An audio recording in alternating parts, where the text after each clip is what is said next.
Hi everyone, Tony here. Hope you're doing well. I have a special guest with me here today, Eric Larcheveque, the CEO of Ledger. Many of you may be familiar with the Ledger Nano S. I personally leveraged the product. So Eric, thank you so much for joining us today. Hi, thank you for having me. Eric, I think what would be helpful for folks who may not have heard of Ledger or don't know about the Ledger Nano S and X, can you give us an overview of the company, the history, and the products that you offer? Yes, of course. So the company was created about 4.5 years ago. We come from the security industry, the smart card industry. It's all the technologies that you will find in your passport, in your SIM card, in the chip and PIN credit card, these kind of things. And we decided to build solutions to secure the endpoint of cryptocurrency transactions. So when you own Bitcoins, what you really own is a private key. It's like a bearer bond. Whoever has access to this information can access the assets. Yes. And if you keep this information, these private keys on your computer, your PC, your Mac, your Android phone, it's like buying gold, physical gold, and keep it on your chimney. It works. Nobody prevents you to do that, but it doesn't scale, because your computer has not been designed for security. It's just a matter of time before a hacker can access your computer, the memory, scan it, and extract your private key. Even if you use a USB stick with encrypted private key, at some point you are going to enter your password, the private key will be in the memory of the computer, and it's game over. And so Ledger has put on the market what we call hardware wallets, which are digital safe, whose whole purpose is to bring isolation between the private key and the host computer. When you want to make a transaction, you connect your hardware wallet. It looks like a USB key, but it's not a flash drive. So you connect your hardware wallet. You use a software just for the UX to build your transaction. It's going to ask to the hardware wallet to sign the transaction. You can verify on the screen of the hardware wallet what you are signing, because it's very important to always double check what you do. Yep. What you see is what you sign. It's a very big security measures. And then you have the proof of presence. You have to physically press a button to validate the parameters of the signature, and then it signs the transaction and send the signed transaction to the computer. It means that the computer, whatever happens, will never have access to the private keys. The private keys stay in full isolation inside the secure element. So it means that we are talking about cold storage. Right. Cold meaning that the private keys are never online. It has nothing to do with temperature. It's related to the fact that this information is never on your computer, never on the internet, and so it is safe. So Ledger has put on the market a very popular hardware wallet, which is called the Ledger Nano S. It has been sold to roughly 1.5 million units in 165 countries. It's the market leader on this category. And recently at the CES, we introduced the Nano X, which is the latest generation hardware wallet. Yeah, I mean, I personally love the Ledger Nano S, and I think it just gives you that peace of mind. As you're saying, it's not on your computer, it's not accessible on the internet. So I think a lot of folks have confidence in using your product. And speaking of the Ledger Nano X, so an exciting new product, can you tell us a bit about that? I know there's some new features, Bluetooth, it has a bigger screen, mobile app capability. So can you give us an overview of the new product? Yes, of course. So here is a sneak peek to the box. Okay, so you have a view of the Nano X. For the one who knows about the Nano S, it looks a little bit the same, the device. And here is the Nano X, which looks like a Nano S. The difference is that we are indeed mobile. There is a Bluetooth functionality to connect wirelessly to your smartphone and computer in the future, and so it means it has a battery. When you are going to power it on, you do not need the cable. It will work completely wirelessly.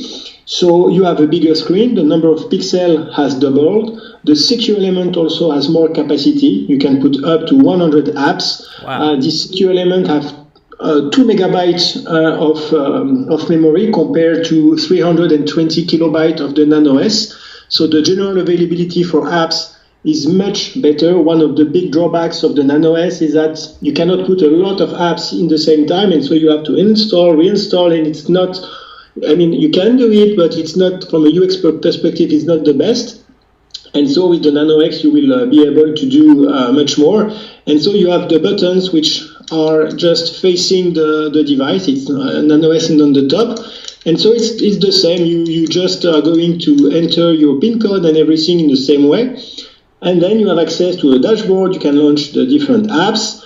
And after, you can connect to your Android phone, your iOS phone, because the Ledger Live, which is the companion app for the Nano S and Nano X, now exists on mobile. I mean, it will be available in a few days, on the 28th of January. Oh, wow. And then you have access to your portfolio. You can send, you can receive, and you do everything with connection with the Nano X. You do not need to put a cable anymore. You do not need to put your to take your laptop from your bag, which wasn't very convenient. Yeah. So the Nano X is really a solution for users who want to leverage the power of cryptocurrencies on the go, it's, let's say, an evolution from the Nano S. It's not a replacement, because I believe the simplicity and the reliability of the Nano S will continue for years, and Ledger will continue to support the Nano S for the years to come. But the Nano X is, let's say, a good companion if you want to go with your cryptocurrencies, because you can really recover the same 24 words in the Nano X, the same words that you have from the Nano S, and you can access independently from both devices. Sorry. Okay. You can access independently from both devices to your cryptocurrencies. Wow. Very cool. I love the new features. As you said, the bigger pixel window and also the capacity. Because I own multiple Ledger Nano S's, so it's great that there's so much more app storage that's available. Now, some of my subscribers and followers on social media had a few questions. So one of their questions was, is the new Bluetooth feature, is that safe? Because it's just nothing in particular with Ledger, but rather other Bluetooth issues historically. So can you tell us a bit about that? It's a very fair and very good question. The communication, the Bluetooth, is like any communication media from our perspective. It's the same than the USB. And the Nano X operates on the assumption that the Bluetooth link, the Bluetooth communication, is compromised. Because you have to always verify what you sign on the device, even if there is a full takeover of the Bluetooth communication, the hacker cannot force you to sign anything that you do not want. The Bluetooth stack is completely isolated from the secure element, which means that even if you fully compromise the Bluetooth communication, you cannot access the secure element. You cannot hack in it, you cannot enter it. So basically, it's like the USB connection. The difference is even though we are using the highest level of encryption on the Bluetooth, if someone can break the encryption and see what's going on, it's about privacy. Maybe you can see the address on which you are trying to send money. It can leak some public information, like the transaction that you have signed. So it's more a question of privacy. But the general security architecture of the Nano X is at all not, let's say, weakened by the Bluetooth connection, because there is nothing that a hacker can do, even if you have total access to the Bluetooth stack. Got it. That's definitely great. Because even if they could, like you said, hypothetically, if they could see it, they can't do anything because you would have to give the access to your PIN and all of that. Yes, and also the radius of the Bluetooth is quite limited. We are trying to make it having a connection for, let's say, 10 feet maximum, because usually you are not going to be far from your device, so it does not make sense. And also it limits the information that you have a Ledger device, because even though you can rename it, people could see that you are in a possession of a Ledger device. So of course it has to be powered on in a certain configuration to emit the information, the pairing information, but we are trying to limit that. And also, of course, you can power off the Bluetooth if you don't want this functionality and only take advantage of more space. And then you have a USB-C connector and you can use the Nano X like a Nano S. Got it. Got it. Awesome. That's very helpful. The other question is, if hypothetically, if Ledger as a company was to go away or shut down, would folks lose their cryptocurrency that's on the because there's no support for their devices?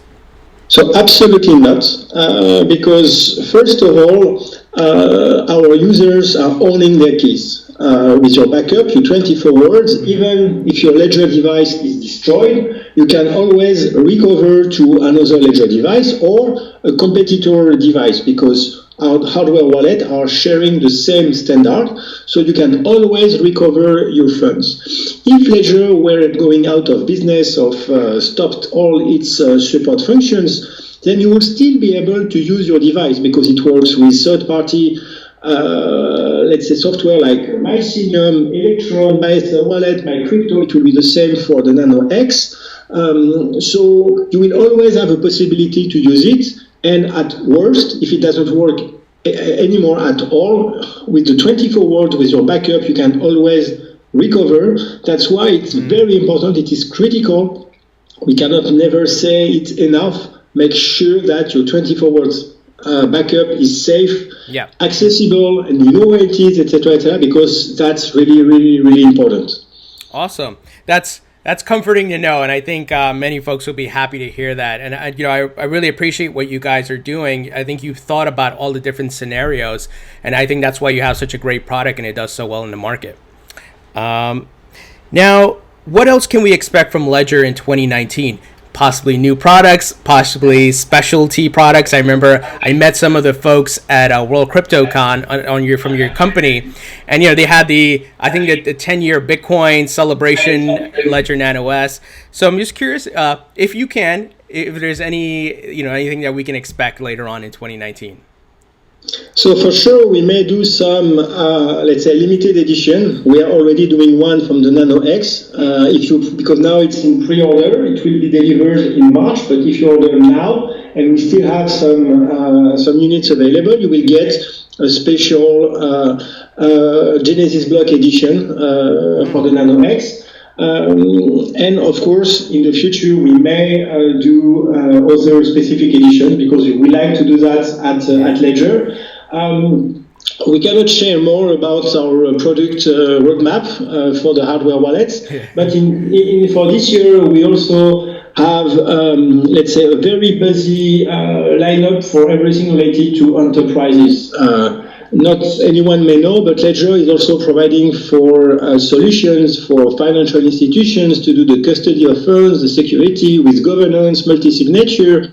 We have a product named the Ledger Vault, and for 2019, it's a big year for the Vault because we are deploying with a lot of customers. And the appetite for cryptocurrency from a large institution is still very high. And so it's important that we can bring all the security solutions so they can scale themselves their offerings. Awesome. It's glad to hear that you're not only doing work and providing services for retail investors, but institutional, which I think a lot of people are waiting to see more of them come into the market. And they, of course, need the infrastructure of safe storage. So that's awesome to hear that you guys are doing that. Quick question here about tokenized securities, and we're headed to the token economy where a lot of different things will be tokenized. And we just heard like DX Exchange launched digital stocks. Are you planning to support these type of tokens, security tokens, so to speak? So we are big believers in what we can call the tokenization of everything. It can be securities, it can be fiat with stable coins, and I believe it can be one of the factors to scale the usage of cryptocurrencies. Because if you have, let's say, a very good stable coin, you can build a new infrastructure of P2P payments, which are indexed to the dollar or the euro. So it's a currency that most people understand, and so fintechs can build a new back office based on that. The tokenization of securities, of stock, of bonds can really create a new era of use cases. So at Ledger, since we are agnostic from the point of view of the blockchain technology of the cryptocurrencies, we want to make sure that we are going to support all the tokens and the tokenization, the stable coins, because we believe that all these financial institutions who are building their back office are doing it, yes, because they believe they can do some profit and some business with decentralized cryptocurrencies, but they also see the opportunity to build a new, let's say, a new infrastructure for payments, exchanges, and everything based on this tokenized economy. So they want to equip themselves, and the decentralized cryptocurrencies are the first step. So for sure, as long as when there are new projects and new cryptos and new tokens, we try to make sure that it's on our roadmap to add support. Right now, the Nano S, Nano X are supporting up to 1,100 different tokens and cryptos. And since we have an open ecosystem, we can have third-party developers build their own apps for their cryptocurrency or blockchain applications. So it's easy to put a new coin, a new blockchain on the market of the Nano devices. Wow. That's excellent news. And I think a lot of folks who subscribe to my channel, we've talked a bit about tokenized securities and the token economy and everything being tokenized. So that is great. And it's great to hear that you're going to add support for that, because I'm sure a lot of folks will be looking to invest in those different aspects. Finally, I would love to get your personal perspective, and this is not financial or investment advice, of course. What is your personal outlook for the crypto market in 2019? Obviously, we're in a bear market right now. What are you expecting to see this year? So, well, we try to be quite conservative in our forecast and vision, because we are managing a business. We have 200 employees, and we need to build for the future, and it's not easy to forecast what the future will be. We are clearly in a bear market, and it's not easy for all the crypto companies. We can see that there are a lot of startups or medium companies or big companies who are, let's say, reassessing their resources and taking hard decisions. So what we are doing, it's more like we are preparing for 18 months of additional bear market. So it's very hard we know that we are in a cycle. We know that at some point it will come back. And I mean, the belief in the cryptocurrencies and decentralized application is still very strong, but no one can predict when it's going to come back to something. So we are trying internally to make sure that we have the hypothesis that 18 months, maybe 24 months are going to be a bear market, and we have to make sure that Ledger is going to do well and to survive into these conditions. So it's not really a prediction. It's not something that we would like to see, but I think that a reasonable outcome is that 2019 will be a bear market. I don't think that we are going to see to the moon Bitcoin anytime soon. It will take some time. This is always what we see in cycles. So I think we just need to be patient and resilient. I totally agree. I think we have to be patient, and no one, like you said, no one can predict it. And given just the parabolic move up we had, the last bull run, I think we have to let it correct over time. And I think similar to what the work you guys are doing, the infrastructure is being built out, and I think once a lot of things are ready to go live, I think then we'll start seeing some move up as well. So Eric, thank you so much for joining us today, and we would love to have you back on the show here, as things progress on your end, if you have new products or what it may be. And everyone, if you would like to purchase a Ledger Nano S or X, the link will be in the description. Click on it. If you don't own one as yet, definitely store your crypto on there. It's definitely a safe way. I personally use it, and I can definitely vouch for it. Eric, thank you so much once again. Thank you. Thank you so much. Take care. Thank you.